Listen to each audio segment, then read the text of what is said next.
Welcome to Metaltech here in Chard. My name's Stu Ward, I'm the Operations Manager here. Introducing you today to the two NXV 1680As that we've just bought from Yeovil Machine Tools. The machines have literally arrived today. You see them in a condition, they have literally just been dropped by the delivery company, and we've done nothing more than that. So commissioning will actually start tomorrow. By the start of next week, we'll be operational on these machines. The service we've received from Yeovil Machine Tools, a reference to the delivery of these machines, and the speed at which they've been able to accomplish that has been short of absolutely fantastic.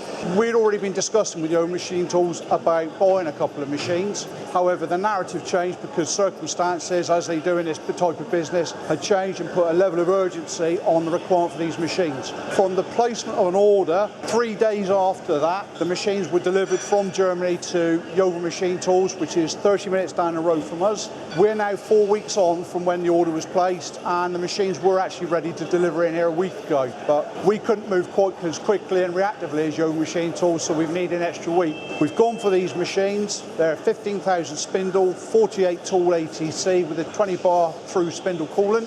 Lovely big bed machines, plenty of power, very robust, and will be absolutely perfect for the type of work we put on it, whether it be big components or smaller components. Again, it's having that confidence in the deliverable of YMT to elect to use them as our supplier. The fact they're 30 minutes down the road, the training on these machines, rather than actually wait until they're commissioned, has already taken place last week, and we should be hitting the ground running next week. Very, very good service, excellent support. We have complete faith and confidence to take delivery of these machines and future machines into the future.